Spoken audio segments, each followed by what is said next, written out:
Committee will come to order, and I would note that we'll be conducting only opening statements today on the bill that we're marking up tomorrow at 9 o'clock. And the chair recognizes himself for 5 minutes.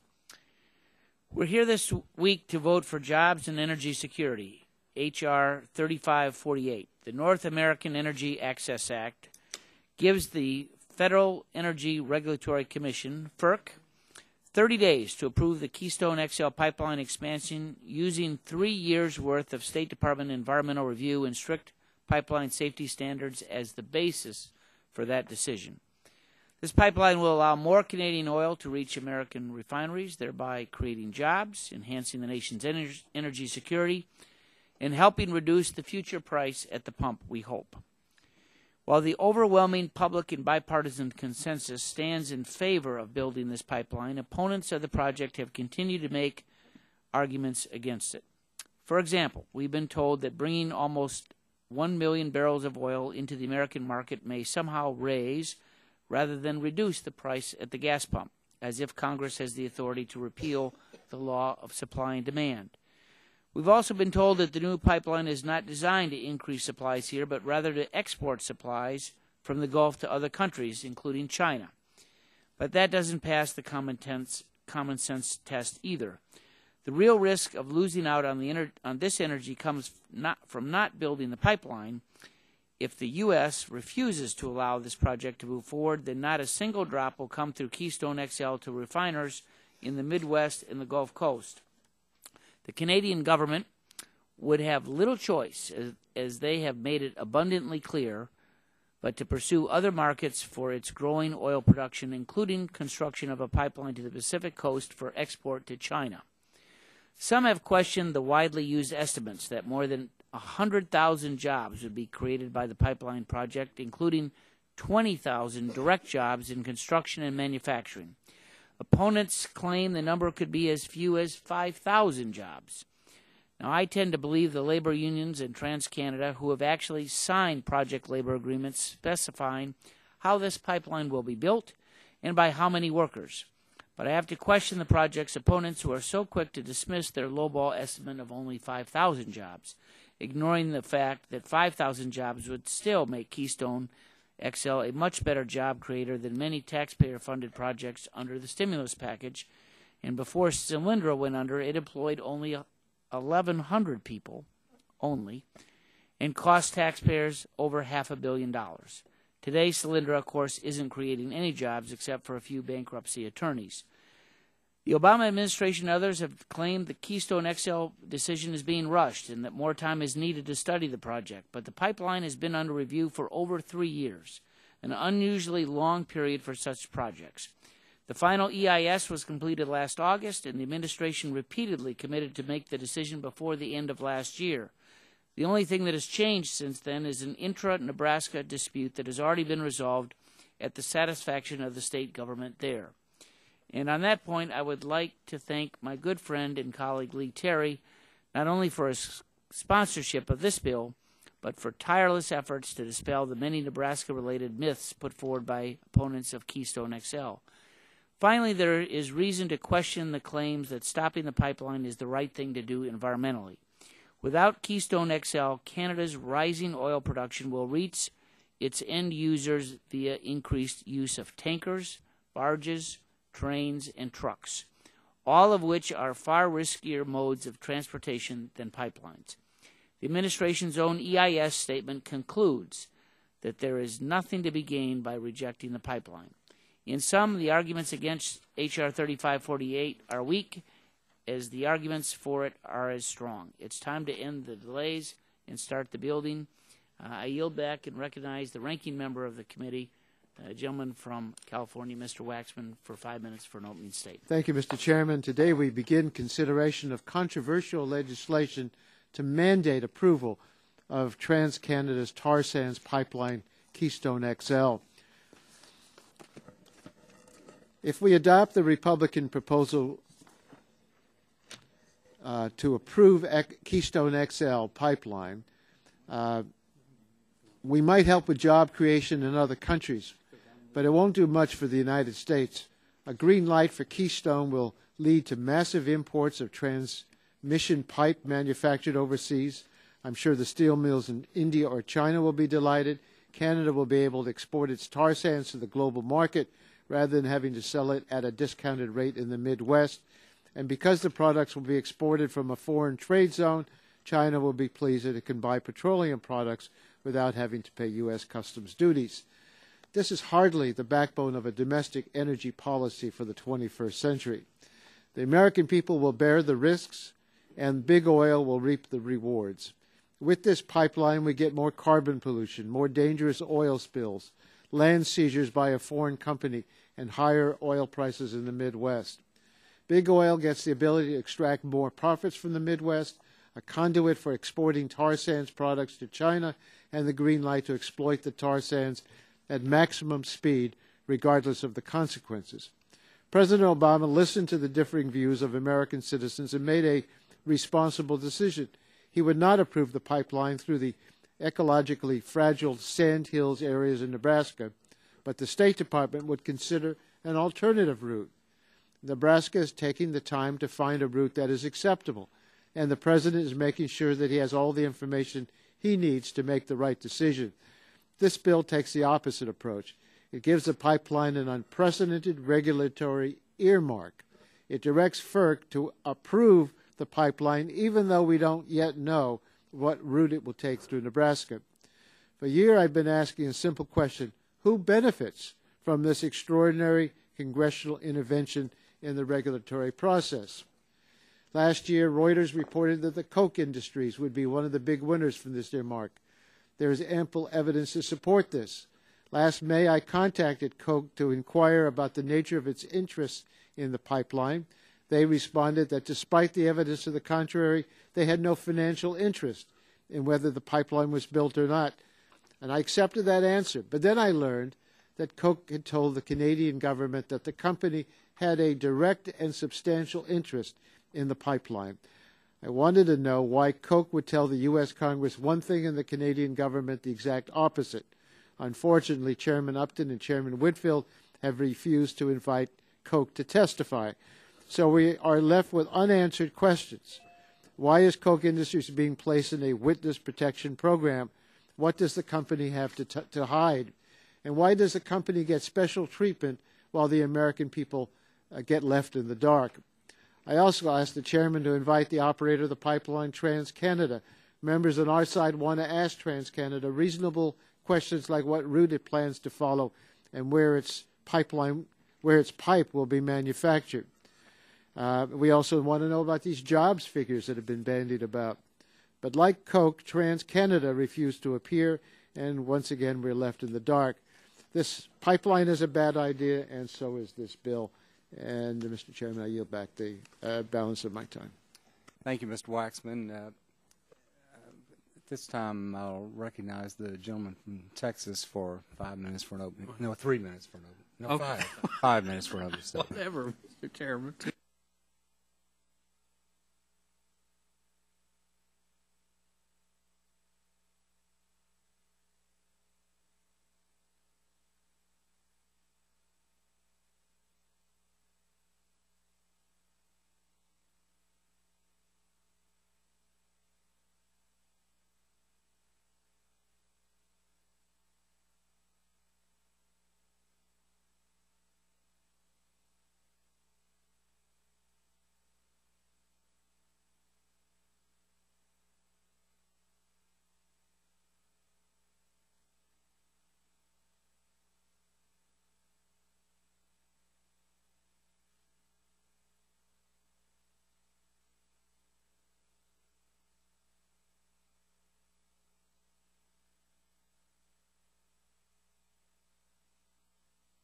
Anything like that. So I'm not sure where my distinguished former chairman is coming from with his concern about the Koch brothers, but it's not because the Koch brothers are going to get any special preference.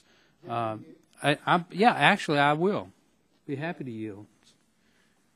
You don't normally yield in an opening statement. I appreciate that, but the fact of the matter is we don't know if that's it.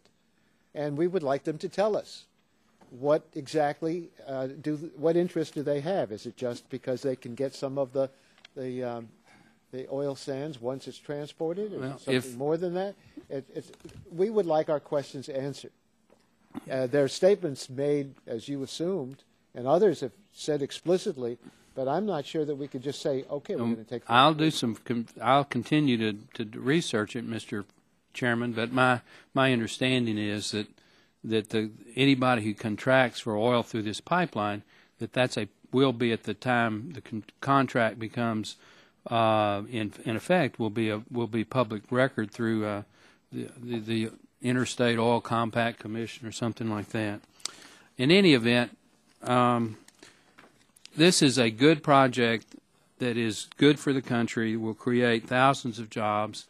I read coming in from the airport, Mr. Chairman, that the number of Americans working as a percent of the population and a percent of the workforce has fallen to a 30-year low.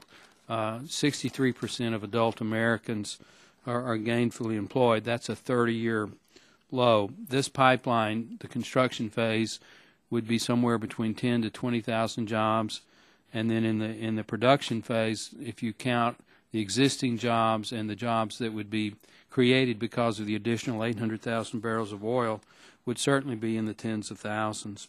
TransCanada has spent more than $2 billion, Mr. Chairman, for steel and related facilities. As the full committee chairman just pointed out, there are no showstopper environmental concerns. 12 different federal agencies have reviewed it, and all have given it the green light, including at least contemporaneously the Secretary of State Hillary Clinton last year in remarks that she gave publicly out in California. We need to get this project started. H.R. 3548 is a way to do that.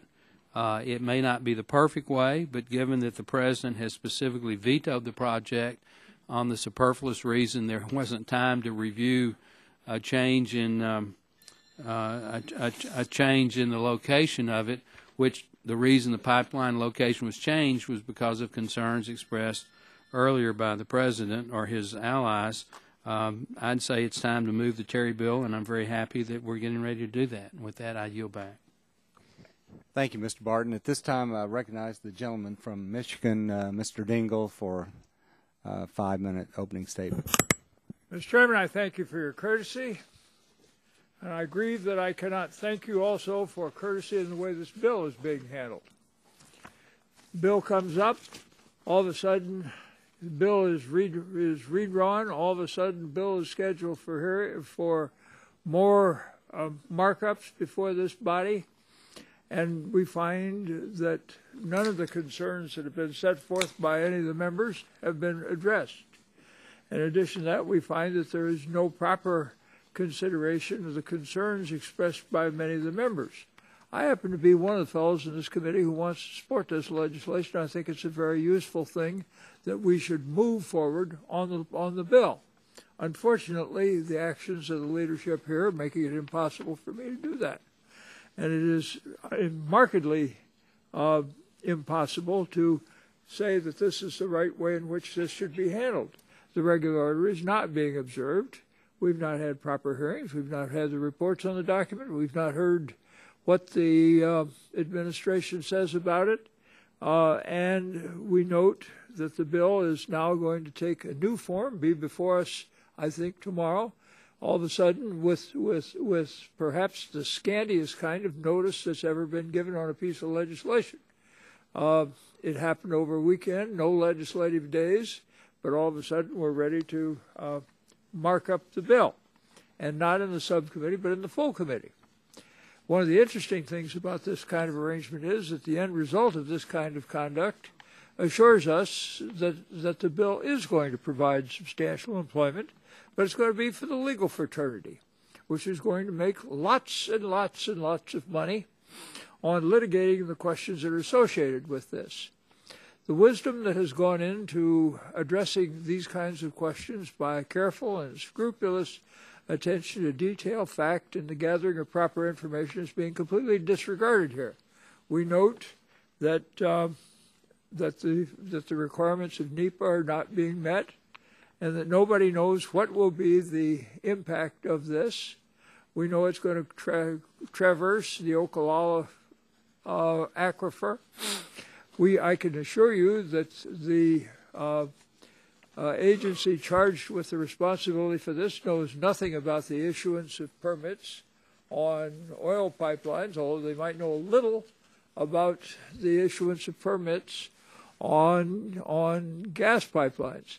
It is fair to observe the pipeline is going to be 1,700 miles. It's going to go from here to hell and perhaps back and cause lots and lots and lots of fussing as it goes.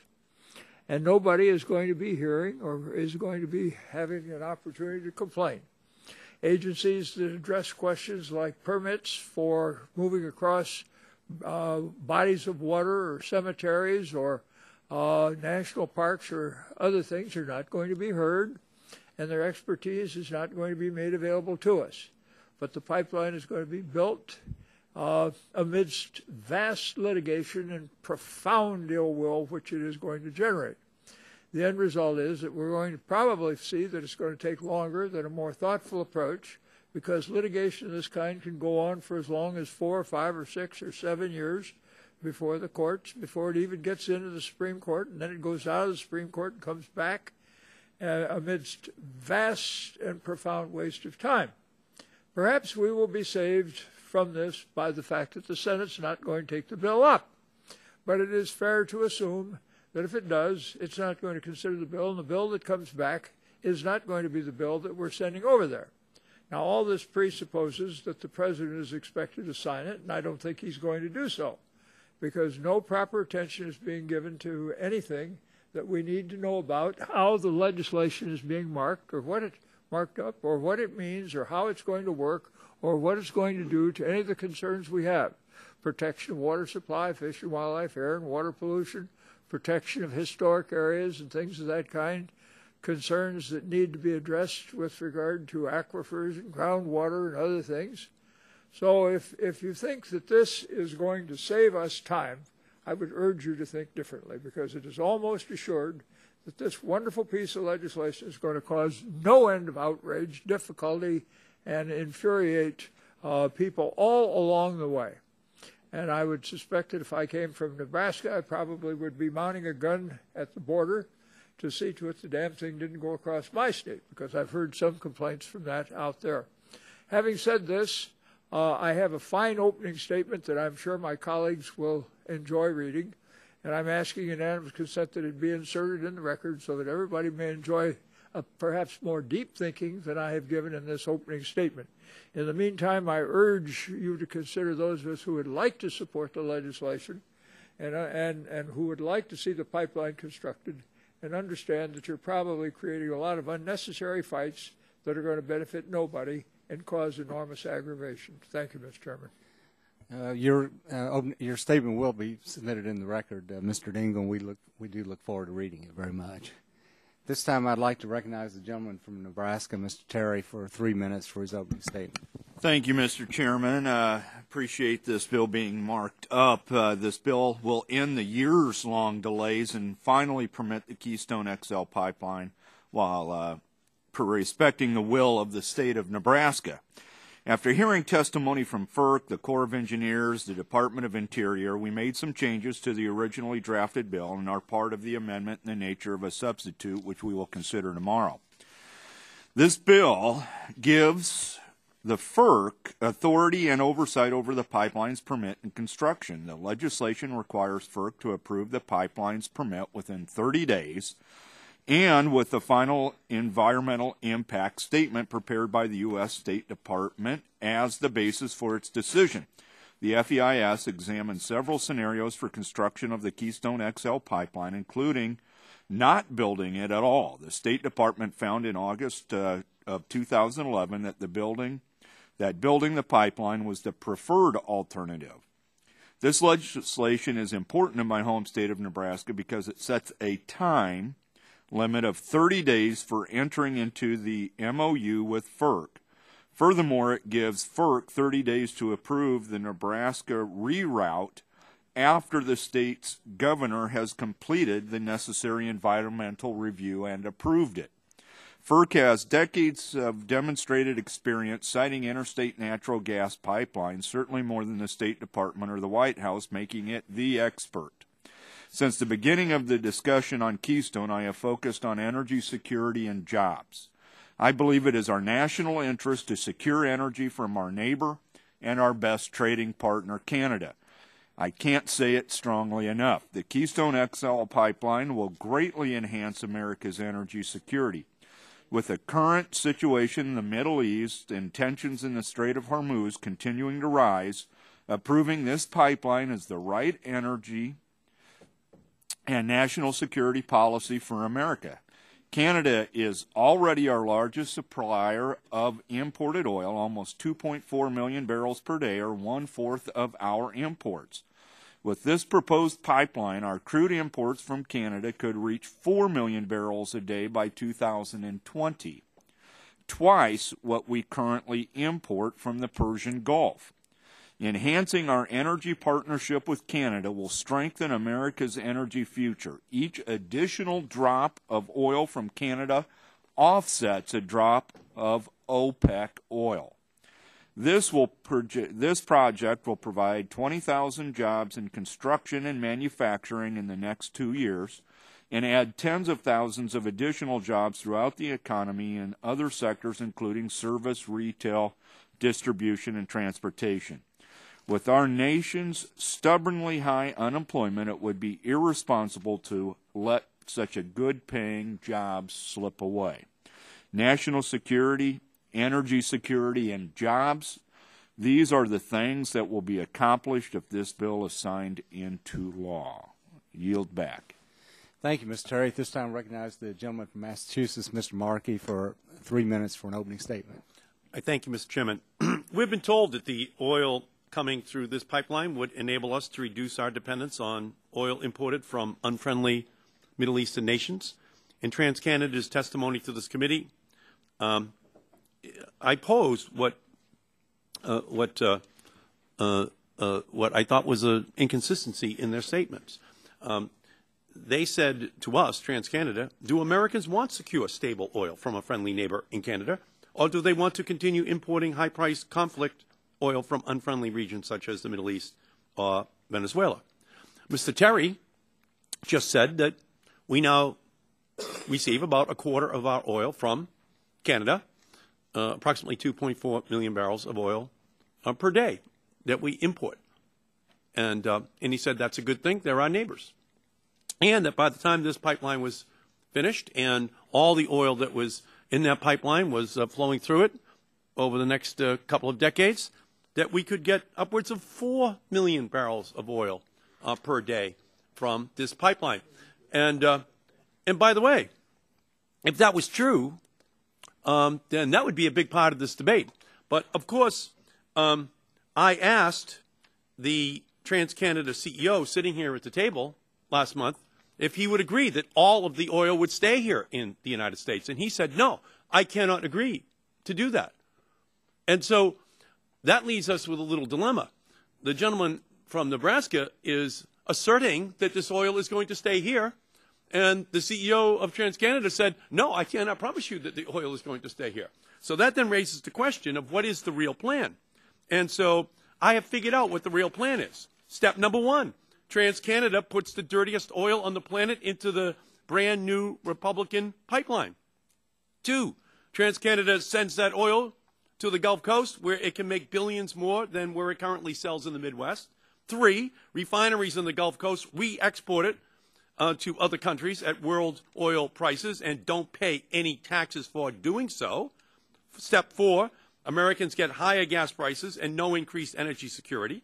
5, TransCanada, Hugo Chavez, and the sheikhs in Saudi Arabia laugh all the way to the bank. This bill not only tries to sneak a pipeline through the country, it also allows TransCanada to sneak the fuels from the pipeline right out of our country, totally contradicting what the gentleman from Nebraska just said. During our subcommittee hearings, Republicans constantly argued that the oil market follows the supply of law and demand, of supply and demand. I agree with that.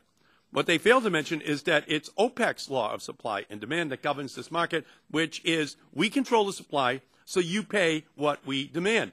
If this oil stayed here in the United States, that would be great. But the truth is, all we're going to be in the United States and this is TransCanada's vision that we're going to pass out of this committee tomorrow, is as the mere middleman between Alberta and Asia. I hope we can all agree, if the pipeline is built, the oil and refined fuels should stay here. We should write it into the bill. That will be my amendment tomorrow, and I hope that I can have the support from the Republican side so we can go from 2.4 million barrels a day coming from Canada up to 4 million a day as the reward we get for having the pipeline go through our country. Thank you, Mr. Markey. At this time, I recognize the gentleman from Pennsylvania, Mr. Pitts, for 3 minutes for an opening statement. Thank you, Mr. Chairman. It is unfortunate that at a time when Americans are looking for work, this administration chose to put politics first. Approving the Keystone Pipeline project would have been the safe, appropriate thing to do, and more importantly, it would have created jobs. Unemployment continues to hover around 8.5% in this country. The administration passed up an opportunity to import thousands of jobs and instead chose to pander to its base and push the decision beyond an election. After the President chose not to work with Canada on this project, Canadian Natural Resource Minister Joe Oliver hinted at diverting this oil westward to China. He said, quote, "The decision by the Obama administration underlines the importance of diversifying and expanding our markets, including the growing Asian market," end quote. Watching Canada export this oil to China will not create jobs in America. The President made the wrong decision in snubbing Canada, and we will work in this committee to make sure that his decision is not final. The bill before us today will simply expedite the approval of the pipeline so that delay tactics and political calculations will no longer keep key jobs out of our economy. Jobs are going to be created either here in America or China. We know that refining in the U.S. will be done cleaner than in China, and it's in the interest of our national security. Also, USA Today had an article recently saying, quote, "Get ready for another round of pain at the pump." It concluded gasoline prices could spike another 60 cents or more by May, end quote. Mr. Chairman, I urge support for the Terry bill, and thank you for bringing it up. Thank you, Mr. Pitts. At this time, I'll recognize the gentlelady, Ms. Christensen, recognized for 3 minutes for her opening statement. Thank you, Mr. Chairman, for the opportunity to speak on H.R. 3548. The heart of this discussion and our attention should really be centered on the safety and environmental costs of attaining energy security, as well as creating green jobs. I even question the name of the bill because even if we had enough refineries to process this tar, it's my understanding that with demand for gasoline decreasing in the United States, the refined product would be shipped overseas, as we've heard already, and do nothing to increase American access. But it would likely increase the cost. According to a February 2011 story from Reuters, and I'm quoting here, although the pipeline, if approved, would increase the supply of oil reaching the U.S., a 2009 market analysis conducted by TransCanada, the builder of the pipeline, projected that prices would increase about $3 per barrel as a result of the pipeline. And with Hovenza closing in my district and refineries closing everywhere, I wonder if this has been evaluated enough to know if any of them that are now closed or any that remained open would make the heavy investment necessary to process these tar sands. This project raises safety and environmental concerns that the cost should not outweigh the benefits, which is consistent with President Obama's statement that this should be carefully studied to ensure all questions are properly addressed and all potential impacts are properly understood. To date, the safety and environmental studies performed regarding the Keystone XL pipeline raise significant issues that merit further examination. Proposed legislation intended to weaken regulatory oversight ignores the recognized need for responsible development practices in the energy arena. This is a precedent we do not need and ought not to set. I agree with the recent National Petroleum Council report, which recently stated, quoting again, "In order to realize the benefits of North American oil resources, Safe, responsible, and environmentally acceptable production and delivery must be ensured in all circumstances. The critical path to sustained and expanded resource development in North America includes effective regulation and a commitment of regulators to continuous improvement in practices to eliminate or minimize environmental risk. That's from the National Petroleum Council. Even in the absence of a spill or leak, this project will create long-term increases in greenhouse gas emissions at a time when all experts realize the need to achieve the opposite. Reducing demand for oil and investing in renewable alternatives is the best way to attain energy security and create jobs, and it would relieve us of the multitude of concerns as it relates to endangering the communities where the pipeline would travel, the increase in greenhouse gas emissions, and the resultant impact on human health. Instead of H.R. 3548, we should be investing in a future that we can be proud to leave for future generations. And I yield back the balance of my time. Thank you. At this time, I recognize the gentleman from Louisiana, Mr. Scalise, for 3 minutes for an opening statement. Thank you, Mr. Chairman, for having this hearing. And I want to thank my colleague from Nebraska, Mr. Terry, for bringing this bill, the North American Energy Access Act, to fast-track the Keystone pipeline that unfortunately has been sidetracked and derailed by President Obama for political purposes. You know, we've heard a lot about all of the different issues surrounding it. The president gives speeches and he tries to make people think that he hasn't had enough time to study this issue.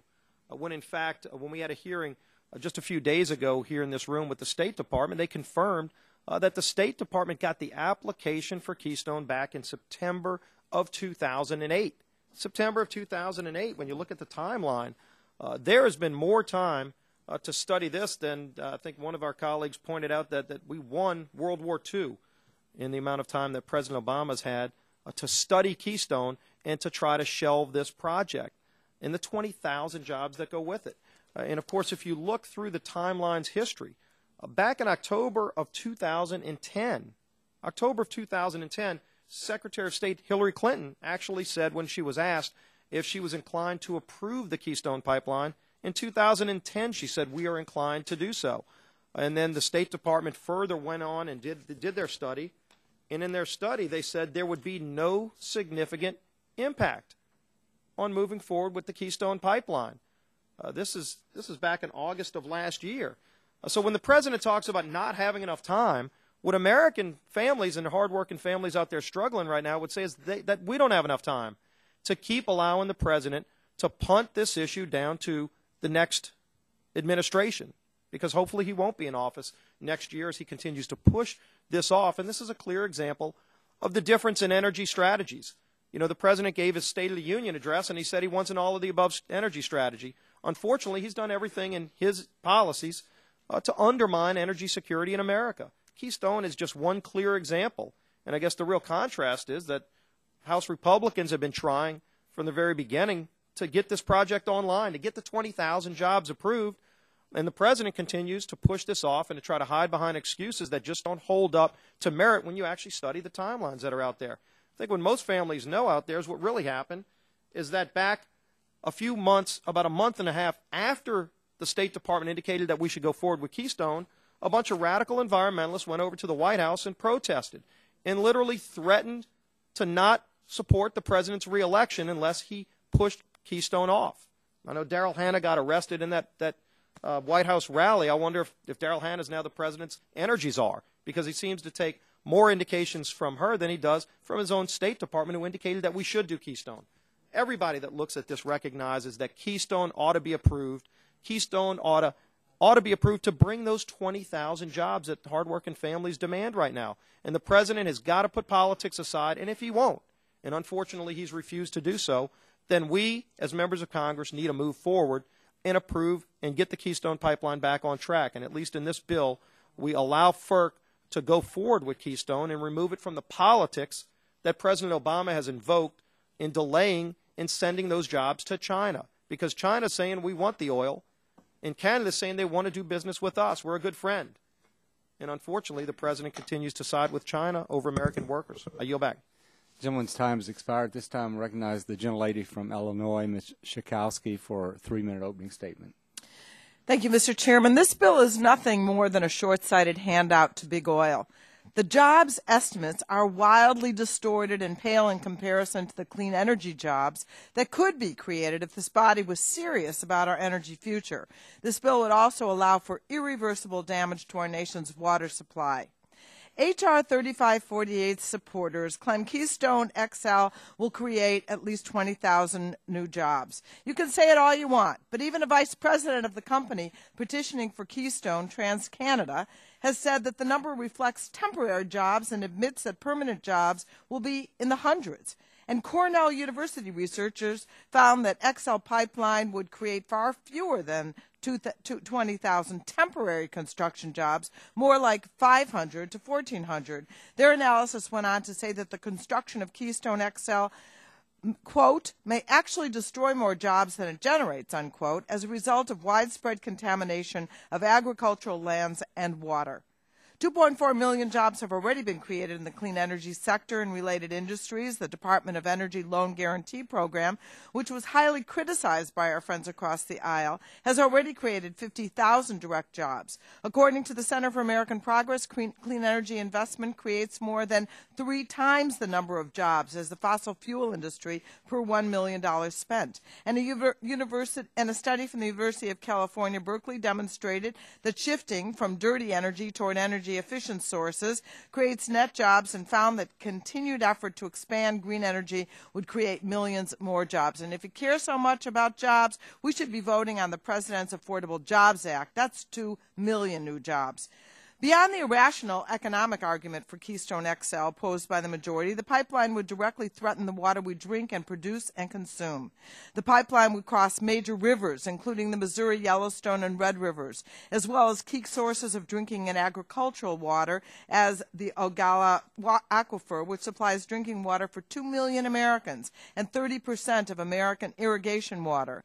The XL pipeline's predecessor suffered 10 major leaks in its first year of operation, and similar spills in the Ogallala Aquifer would cripple many Plains states. A University of Nebraska study concluded that 91 major spills can be expected from the XL pipeline over the lifetime of the pipeline, and that is why the President was right not to move forward with the pipeline at this time. We cannot afford to cling to oil as the energy technologies of the future take hold, and we cannot turn a blind eye to the immense environmental ramifications of moving forward with this pipeline. I cannot support this legislation. I urge my colleagues to vote no, and I yield back. Thank you. We made a decision that we'd be giving these opening statements based on who was here and what time they got here, so I'm just going to tell you, we just have a few people left, but Mr. Harper is next, then Mr. Cassidy, then Mr. Burgess, then Mr. Murphy, and then I deferred my opening statement, so after you all finish, I'll give mine. So at this time, I'll recognize Mr. Harper for 3 minutes. Thank you, Mr. Chairman, for bringing H.R. 3548 to the full committee for markup. I'm excited about the work that the Energy and Commerce Committee continues to do to report common sense legislation that creates jobs for Americans. I, along with members of the House and Senate, as well as much of the American public, was very disappointed in the President's political decision to reject the application for the Keystone XL pipeline. That disappointment is rooted in a belief that Keystone XL makes too much sense to reject. The pipeline from Canada to the U.S. Gulf Coast means jobs for Americans. Estimates show that Keystone XL could create 20,000 jobs immediately and another 100,000 indirect jobs over the course of the pipeline's lifetime. And those are jobs that don't require a flawed stimulus bill or the wasting of taxpayer dollars. Mr. Chairman, at a time when the economy is still soft and unemployment numbers are still too high and too many people have quit looking for work, Keystone XL would be welcome news to many American workers. In a recent United Technologies National Journal Congressional Connection poll, 64% of those asked favored the building of Keystone XL pipeline. Estimates show that the pipeline could transport almost 1 million barrels of oil per day more from Canada and the Bakken Shale Formation in North Dakota and Montana to Gulf Coast refineries. With the ability to transport that amount of oil from our largest trading partner and neighbor to the north, Canada, as well as domestic oil from Bakken, and with the ability to create those jobs, It's no wonder why the American public supports Keystone XL. The sentiment of the American people is what brings us here today. I'm pleased that there has been a legislation introduced in the Senate to push Keystone XL, and I'm very happy to be here today to express my support for the House legislation. With the recent news projection that gas at the pump may soon reach $4 a gallon, it's important that we take steps to increase our supply. The Keystone XL pipeline can be completed in an environmentally safe manner and allows us to conduct business with our friends in Canada. Support in the House to move the pipeline forward has been bipartisan, very public, and very well received by the American people. That effort continues here today with the markup of H.R. 3548. I urge my colleagues to support this shovel-ready jobs and energy project. And at this time, I would yield to the gentleman from Nebraska, Mr. Cherry. Thank you. Very quickly, Mr. Chairman, I just, in regard to the gentlelady from Illinois' statement about a University of Nebraska study, there was no University of Nebraska study done. It was a professor who works at the university, but it was not a University of Nebraska white paper. It wasn't even really a study. So I just wanted to clarify. Thank you. This time, I recognize the gentleman from Louisiana, Mr. Cassidy, for a 3-minute opening statement. Thank you, Mr. Chairman. Unemployment right now in our country is not generally distributed. It is particularly concentrated among blue-collar workers, particularly blue-collar men. And the problem with the president vetoing this is that blue-collar men have traditionally been employed in construction, manufacturing, and mining. And so it is particularly tragic that the president has decided to sacrifice the Keystone XL for political purposes. The Keystone XL pipeline delivers blue-collar jobs, and each area the blue-collar jobs have traditionally been created. Mining is most obvious, and although it is in Canada, there will be many Americans employed in the mining of this oil. Construction is next most obvious. We are going to construct a pipeline from Canada down to the Gulf Coast. The idea that this will create only 500 jobs is kind of silly. Next is manufacturing, perhaps not the most obvious, but perhaps the most impactful. Because not only are we manufacturing steel, we are manufacturing pipes out of that steel, manufacturing pumps to take the oil at different places along the way. Among many other things, I'm told we'll manufacture gloves and pickup trucks and tools, all needed to build this pipeline. Lastly, in the petrochemical plants themselves, we'll create permanent manufacturing jobs where the oil will be transformed into value-added products to serve our economy. Clearly, both in construction, mining, and manufacturing, we have the potential to create blue-collar jobs, the segment that is most hurting for jobs right now. That said, my Democratic colleagues, I think, let their prejudice towards oil and gas allow them to ignore this impact. So don't just take my word for it. Listen to the words of Laborers International Union of North America President Terrence O'Sullivan. He recently said, "For the men and women of our union, the Keystone XL is not just a pipeline. It's a lifeline. It's a depression-like situation for construction workers throughout our great country. Our country needs to do more of this, matching men and women who need work with work that needs to be done." Again, I ask my colleagues and the President not to let prejudice against oil and gas penalize those families who most desperately need good jobs with good benefits. I just hope, for their sake, my colleagues will join us in supporting this bill. I yield back. Thank you, Mr. Cassidy. At this time, I recognize the gentleman from Pennsylvania, Mr. Murphy, for a 3-minute opening statement. Thank you, Mr. Chairman. Fewer than 2 weeks ago, President Obama came before Congress saying he wanted to increase domestic oil and gas production. Energy means jobs, he told us. Then why did he block the Keystone Pipeline, which is the largest energy job creation project in the country? This privately financed, heavily studied $7 billion and 1,700-mile pipeline will create 20,000 good-paying American jobs and tens of thousands of spin-off support jobs. Concern raised by the Environmental Protection Agency about the pipeline's route through the Nebraskan sandhills were resolved by the state's legislature and governor. Now, Nebraska elected officials have repeatedly said the construction could begin while the details on rerouting through the state are finished. Moreover, there is no federal role and no permit from the executive branch is required for an intrastate pipeline like the Nebraska reroute. The State Department is ready to give the green light. There's been bipartisan support for its construction in Congress, and in August, the final federal environmental review was supportive. The momentum was there. Then, after nearly 4 years of study, the President denied the permit, a move likely to bolster his re-election prospects among environmentalists and more liberal members of his party who have been dead set against the project from the beginning. But the President's authority to not deny the project was permitted only if he believed it was not in the best interest of the United States. When Iran threatens to shut down the Straits of Hormuz, through which 20% of world oil travels, and 13 million Americans are out of work, how is a stable energy source and all these jobs not in the best interest of our country? America and southwestern Pennsylvania need these pipeline jobs. From local steel mills to machine shops to factories, the pipeline project will indirectly impact our regional economy. The Keystone Pipeline project requires no taxpayer money, a far cry from the $1 trillion of our children's money wasted on a failed stimulus plan that did nothing to reduce long-term unemployment. By denying the permit, the President has allowed OPEC to tighten its stranglehold on the United States economy. If we are ever going to stop sending more than $150 billion a year in foreign oil, which is also foreign aid to OPEC, we must seek out stable energy sources that break our dependence on Mideast oil. The President's decision to punt is significant. It means that Canada, with its oil surplus, will look to sell its reserves to other nations, namely to Chinese state-owned refineries, where they will support Chinese jobs. It means we continue to spend blood and treasure in the Mideast to protect OPEC oil, keep open the Straits of Hormuz, and other military operations. So here's the bottom line. We need jobs, we need energy security, and North American pipeline is needed, and all these jobs are needed and worth emphasizing and re-emphasizing and re-emphasizing. Energy independence is needed.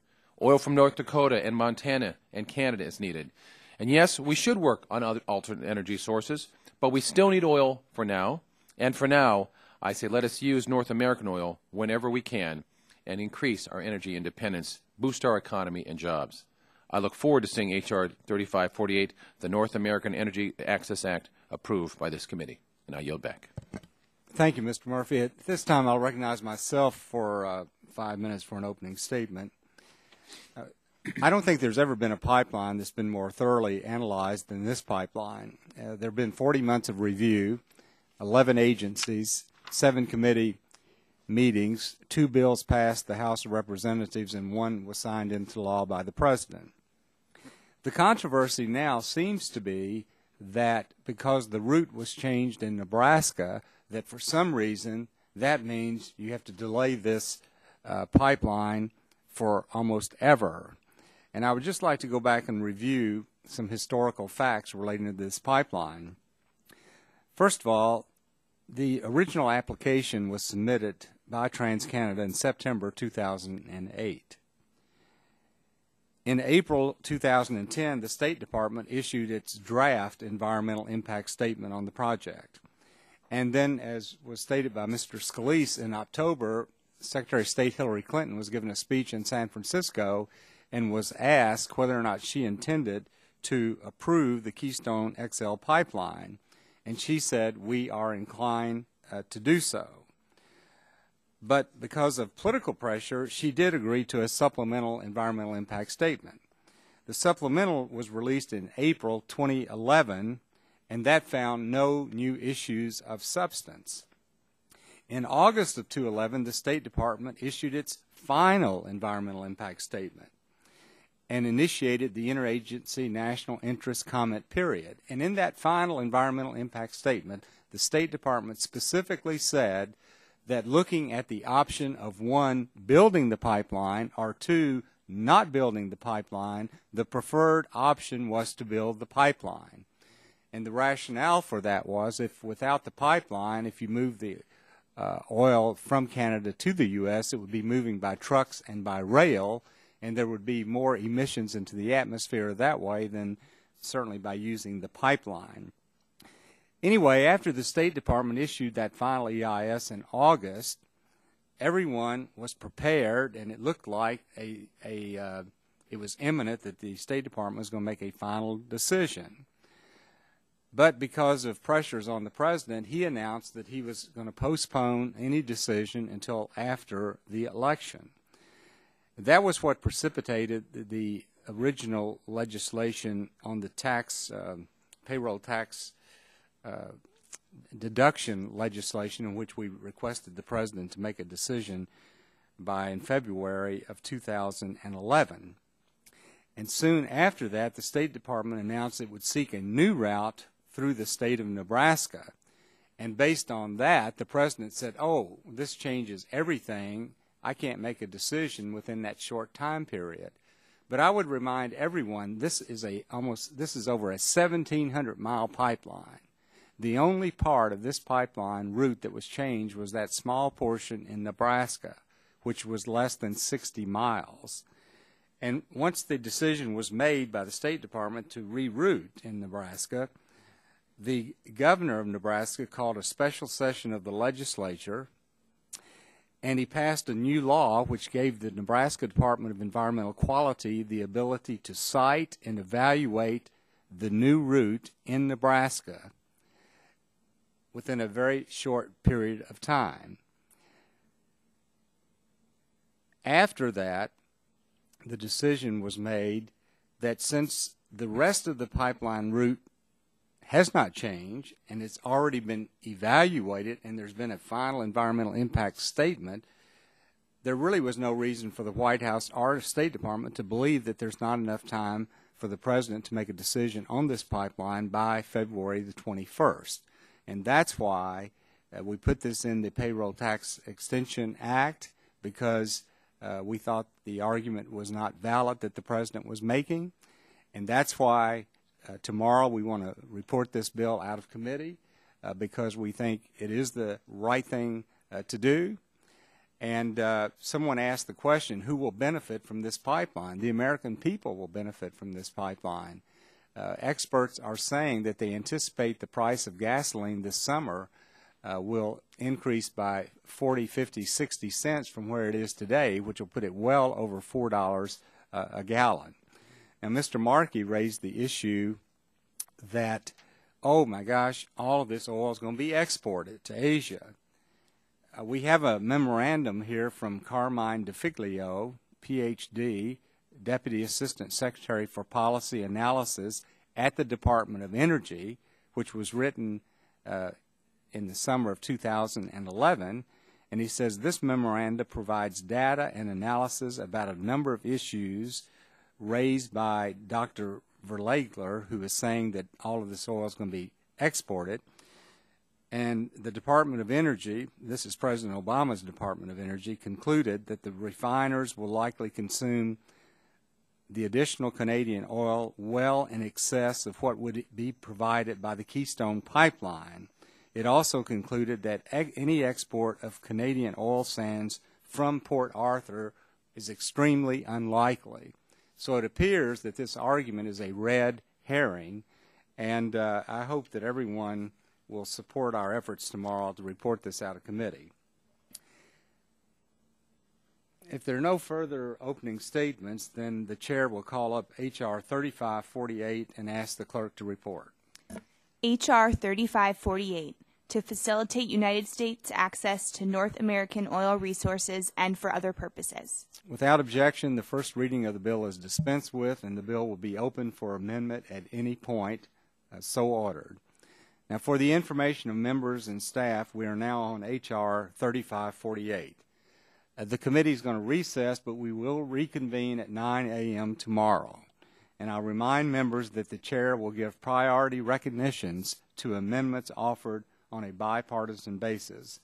I look forward to seeing all of you tomorrow, and at this time, the committee stands in recess.